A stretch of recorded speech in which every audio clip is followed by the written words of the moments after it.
Nabi Ayub alaihi salam adalah cucu dari Nabi Ishak bin Ibrahim alaihi salam. Beliau adalah sosok seorang Nabi Allah yang memiliki tingkat kesabaran paling tinggi dalam menghadapi cobaan dari Allah Subhanahu wa Ta'ala. Nabi Ayub alaihi salam adalah orang yang kaya raya. Hartanya melimpah ruah dan ternaknya sangat banyak. Ia hidup makmur dan sejahtera. Hidup Nabi Ayub dipenuhi kesenangan, namun beliau tetap tekun untuk beribadah. Beliau juga gemar berbuat kebaikan dan suka berbagi kepada siapapun. Semua orang memuji kebaikan, ketulusan, dan keikhlasan Nabi Ayub dalam berbuat kebaikan. Bahkan para malaikat pun juga memuji beliau. Hal ini membuat iblis merasa iri dan dengki. Ia tidak suka ada manusia yang begitu solehnya. Iblis pun berniat membuat Nabi Ayub menjadi sesat. Iblis lalu mencoba sendiri menggoda Nabi Ayub agar ia tersesat dan tak mau bersyukur kepada Allah. Namun ternyata iblis gagal. Iblis pun tidak menyerah. Ia dan para pembantunya kemudian mulai menyerbu keimanan Nabi Ayub. Mula-mula mereka membunuh semua ternak. Kemudian mereka merusak kebun Nabi Ayub dan juga membakar semua harta kekayaan beliau. Namun Nabi Ayub dan anak istri beliau tetap rajin beribadah dan tidak pernah mengeluh. Mereka semua menerima takdir dengan ikhlas. Iblis dan para pembantunya kemudian mendatangi putra dan putri Nabi Ayub di rumah. Mereka menggoyang-goyang tiang rumah sehingga roboh dan semua anak Nabi Ayub meninggal dunia.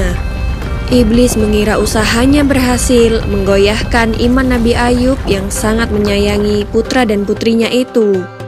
Meskipun Nabi Ayub merasa sedih dan menangis, tetapi jiwa dan hatinya tetap kokoh dalam keyakinan bahwa jika Allah yang Maha Pemberi menghendaki semua itu, maka tak ada seorang pun yang mampu menghalanginya. Iblis pun tidak patah semangat. Iblis kemudian menaburkan penyakit di sekujur tubuh Nabi Ayub sehingga beliau menderita sakit kulit yang menjijikkan. Semua tetangga dan orang sekitar menjauhinya karena takut tertular. Mereka menginginkan Nabi Ayub segera pergi meninggalkan lingkungan mereka. Maka pergilah Nabi Ayub dan Rahmah istrinya ke sebuah tempat yang jauh dari pemukiman manusia. Penyakit Nabi Ayub sudah bertahun-tahun tak kunjung sembuh. Namun Nabi Ayub tetap bersabar. Suatu hari Rahmah hendak membeli bahan makanan dan ia pun pergi keluar. Ternyata saat itu Nabi Ayub sedang membutuhkannya.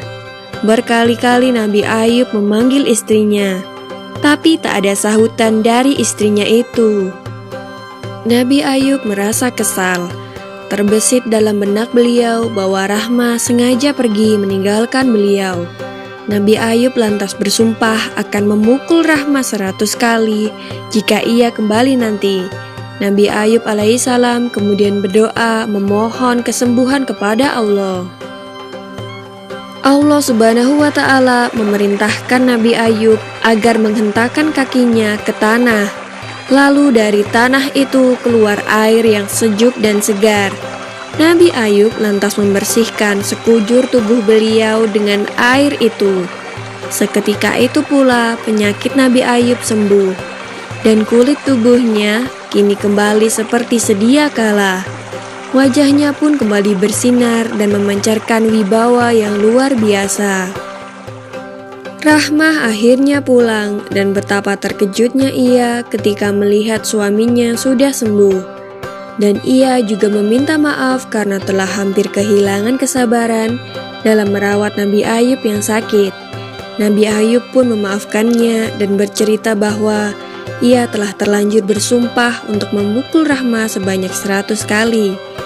Beliau sangat bingung, karena dalam benaknya beliau tidak tega untuk menyakiti istrinya yang sangat setia itu. Akhirnya turunlah perintah Allah agar Nabi Ayub mengambil 100 helai rumput, mengikatnya lalu memukulkannya 1 kali ke tubuh Rahmah dengan pelan. Nabi Ayub pun melaksanakan perintah Allah itu untuk memenuhi sumpah beliau. Rahmah sama sekali tidak merasa sakit dengan pukulan 100 helai rumput itu.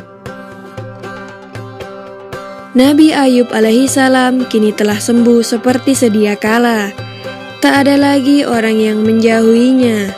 Mereka kembali menerima Nabi Ayub. Karena kesabaran beliau pula, Allah mengaruniakan lagi harta berlimpah kepada Nabi Ayub alaihissalam. Demikianlah kisah Nabi Ayub alaihissalam yang sabar dalam menghadapi cobaan. Semoga kita dapat mengambil hikmah dari kisah ini dan senantiasa sabar dan ikhlas dalam menghadapi cobaan dari Allah Subhanahu wa Ta'ala. Amin ya Rabbal Alamin.